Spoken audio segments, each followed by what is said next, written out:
Hello student, today I will explain Chibi poem from your Honeycomb textbook.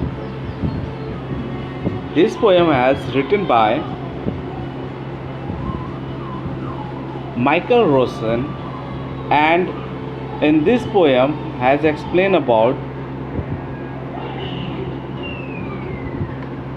various does and don'ts that grown up detect to the young children.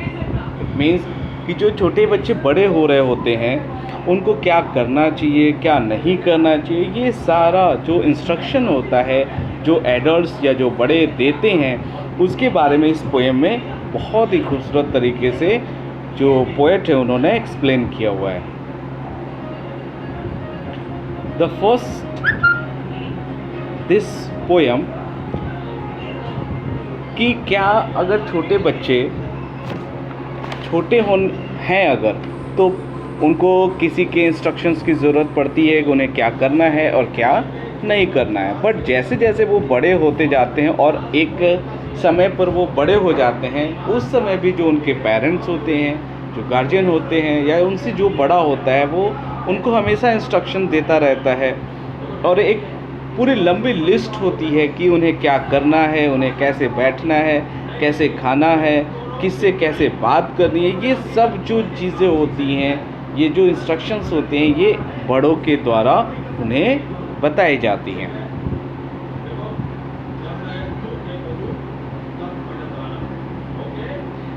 इस poem में जो first stanza है that is given the instruction by the adults कि जो बड़े होते हैं वो अपने छोटे छोटे बच्चों को कैसे गाइड करते हैं, कैसे उन्हें इंस्ट्रक्शन देते हैं कि कैसे उन्हें खाना है, उन्हें कैसे बैठना चाहिए, उन्हें कैसे लोगों से बात करना चाहिए. एंड द सेकेंड स्टैंडर्ड जो है वो उस इंस्ट्रक्शंस के साथ शुरू होता है कि जो भी छोटे बच्चे होते हैं उनकी जो भी एक्टिविटीज़ होती है वो हमेशा किसी बड़े के गाइडलाइन में होनी चाहिए और उस पर हमेशा जो छोटे बच्चों की एक्टिविटी होती है उस पर हमेशा एक बड़े का एक निगरानी होना चाहिए कि वो कुछ गलत न कर पाए. और इसमें पोएट ये भी बताते हैं कि कैसे छोटे बच्चे वो जो बड़े हैं उनसे कैसे वो स्कॉल्डिंग होते हैं, मतलब कैसे वो डांट खाते हैं जब भी वो बड़े हो गए होते हैं. तब भी वह यहाँ तक कि जो गार्जियन होते हैं उनके नज़र में जो छोटे बच्चे बड़े हो गए हैं वो भी कहीं ना कहीं उनके लिए डांट का एक तरीका हो जाता है कि उन्हें किस तरीके से बिहेव करना चाहिए बड़ों के साथ, उनको किस तरीके से बैठना है सोसाइटी में और किस तरीके से लोगों से बात करनी है. जबकि जो छोटा बच्चा बड़ा हो गया है तो उसे ये सारी चीज़ें पता होती हैं कि उसे सोसाइटी में कैसे बिहेव करना है, कैसे बातें करना है. लेकिन फिर भी पोएट जो है वो अपने स्टेंजाज में ये बताने की कोशिश करते हैं कि अगर बड़े होने के बाद भी जो बड़े वयस्क लोग होते हैं वो छोटे को इंस्ट्रक्शन देते रहते हैं कि उन्हें कैसे बिहेवियर करना है दूसरों के साथ. और यही रीज़न होता है जब वो डांटने की भी कोशिश करते हैं. पोएट ये भी बताते हैं कि जो बच्चा है वो इतना ज़्यादा इंस्ट्रक्शंस के थ्रू बड़ा होता है कि एक समय में वो ये डिसाइड नहीं कर पाता है कि उसको आगे करना क्या है.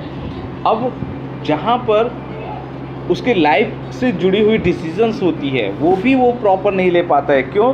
क्योंकि कहीं ना कहीं उसको हमेशा ये रियलाइज़ होता रहता है कि जो बड़े हैं वो उसको अच्छे से गाइड कर सकते हैं, एक अच्छा वे दे सकते हैं. तो बच्चे के अंदर कहीं ना कहीं सेल्फ कॉन्फिडेंस या डिसीज़न मेकिंग का जो पावर होता है वो लैक हो जाता है और यहाँ से बच्चा डिपेंडेंट हो जाता है हर कामों के लिए दूसरे पर. तो जो पोएट है वो बहुत ही खूबसूरत तरीके से इस पोएम में जो चीवी पोएम है उसमें इन्होंने बताया है कि अगर आप बार बार किसी बच्चे को इंस्ट्रक्शन देते जा रहे हैं और उस इंस्ट्रक्शन पे ही बच्चा वर्क केवल कर रहा है तो that is not a good for the child. तो ये चाइल्ड के लिए अच्छा नहीं है. उसे एक प्रॉपर सेल्फ डिपेंडेंट होने का मौका देना चाहिए. अगर उसका पूरा बचपन ही दूसरों के कमांड को फॉलो करने में ही रह जाएगा तो जो नेचुरल चाइल्डहुड होता है, जो बचपन होता है, वो उस बच्चे का निखर के बाहर नहीं आएगा. इस तरीके से पोएट जो हैं इसमें बहुत ही खूबसूरत मैसेज एक देते हैं कि जो बच्चे हैं छोटे, उनको थोड़ा फ्री रखो आप, थोड़ा उनको बोल्ड होने दो, सेल्फ डिपेंडेंट होने दो, उन्हें डिसीजन मेकर बनने दो, और इस तरीके से वो बहुत ही अच्छे एक एडल्ट के रूप में ग्रो हो पाएंगे। So student, I hope you understand कि what is your poem. Thank you.